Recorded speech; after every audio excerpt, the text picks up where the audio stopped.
Alors, bandeko nyonso ya communauté congolaise oyo baza bisika nyonso à travers le monde, que ce soit en Europe, Amérique, eza esengo toleka liboso na bino pona kopesa bino basango ndenge nini tozali komona mboka ezali kotambola. Kala mingi te tokozala na ba élection na mois ya juin. Alors tozali kobenga beaucoup plus population na vigilance.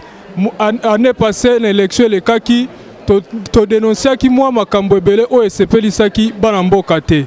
Sika ngonga ebele mi pona bino boye banini bokoki kosala poto eba kotombola mboka. Alors Union européenne est débloqué 430 millions de dollars juste et uniquement pour l'organisation de l'élection. Kasi to kamwe koyoka lisusu mote ba fichier électoral nyonso o esalemaki na mbala elekaki esengeli to bwaka yango. Wana ezali toujours ba dépenses inutiles tozali kopesa na mboka. Pokino lelo biso moko tozali kokoka kosala milulu pona biso moko te. Kasi koboya eloko oyo tosalaki liboso ezali erreur ya monene. 430 millions ezalaki mbongo tozwaki mbala wana. Sikoyo tosali déjà nini? Alors communauté congolaise tout o azwami na mikili tozo continuer toujours kolobela problème ya élection oyo kozala na mboka na biso na 2011. Alors ndenge bozomona sikoyo toza na grand mall ya Mississauga na sima na ngai ba chinois bauti ko organiser tout à l'heure moi manifestation moko pona ko représenter toujours mboka. Faut boyeba ke toza toujours na contrat avec ba chinois 5 milliards de dollars. Et puis ça qui maman n'a plutôt pas le niveau ya parlement. Tilelo suite ezali koyebana te. Alors ekoka musabiso ndenge totaki koloba ne bandeli ndenge tozali koyoka azali koloba ete tokosalela lisusu ba carte d'électeur o tozali kosalela lokola momesano te. Bana kini communauté congolaise nyonso boyebisa biso botindela biso ba vi na bino à travers page web oyo biso toza nango kotoyo na kombo ya RDC 50 ans après responsabilité de la diaspora. Diaspora ezali nani? Ezali yo, ezali ngai oyo toza kotoyo. Bozali komona ba chinois bazali te na mboka na bango me ba ye kotoyo pona ko représenter mboka na bango. Gouvernement ache mike po mboka e ba kotombama. Alors biso tozali toujours kotika la sima ezali mawa pona RDC. Mboka ezali na pasi 50 ans après l'indépendance aucune infrastructure n'est viable. Tozali komona pasi na ba transport mbula soki ebeti pasi bandeko bazana kini bozali kotindela biso ba image tozali komona yango. Alors tozali ko continuer toujours à suivre. Na élection ya 2006 tomona ki 9500 candidatures na législative. Mais tango bakei na assemblée nationale tomona ki eloko ya malonga te esalemaki. Alors il faut interpeller biso moment ekoki poto sanctionner bango. IDPS ezali présent na Kinshasa. Ba parti politique mususu pe ezali présent na Kinshasa. Kasi désignation ya ba député ya magistrature suprême nyonso ezali na maboko na bino. Na bendi mwa makanisi mwa musika na kotanga esprit de loi oyo Montesquieu akomaki, ce qui a attiré mon attention de dire que au gouvernement où il y a le climat chaud, il mérite la tyrannie. Aujourd'hui, nous le constatons fort bien que cela est vrai. Car si nous essayons de faire le bilan en Afrique, on voit que nos politiciens nous maltraitent. On voit que nos politiciens, ils sont là juste pour prendre l'argent de la population, détruire la nation et construire ailleurs.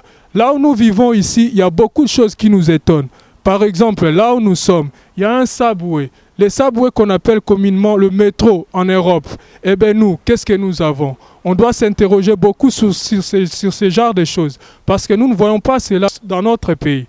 Et vous, population, ne soyez plus dupés. C'est le moment où il faut sanctionner nos politiciens. Parce que le pouvoir pour eux, c'est de faire de l'argent. Le pouvoir pour eux, c'est détruire la nation. Mais nous autres, nos familles, qu'est-ce qu'ils deviendront après? Parce qu'ils vous donnent souvent des t-shirts, ils vous donnent à boire. Mais vous oubliez l'essentiel, la reconstruction de la nation. Parce qu'à un grand pays comme la RDC, laissez-moi vous dire, ça mérite d'être construit selon sa grandeur. Parce que la superficie que nous avons, 2 345 000 km², ce n'est pas donné à beaucoup de pays. Mais quand nous allons à Belgique, où on nous rencontre parfois, c'est 80 fois plus petit que le nôtre. Mais nous voyons des choses qui sont réalisées là-bas, c'est étonnant. Tolingi Koloba Boye, Bandeko ya Kinshasa, Bino Bato Bokozwa, occasion ya voter pour Nambala Oyo na 2011. Alors il faut bofongola miso, bopesa pouvoir na n'importe qui te. bozwa ta ya kosala bilan ya koanalyse 5 ans ya pouvoir oyo batu nyonso bavandaki ntango tozoloba batu nyonso tozomona PPRD tozomona MLC tozomona na baparti mosusu soki totangi PPRD na MLC parce que bango nde bazali bapivot ya parti politique oyo ezali na mboka na biso. Alors biso tozali musika kasi tozali kobosana bino te bokozwaka ntango nyonso basango ya biso bato toza kotoyo à travers émissions oyo tokobanda kotindelaka bino régulièrement, que ça soit na YouTube, que ça soit na ba page web na biso. 50 ans après la colonisation, la responsabilité des diasporas.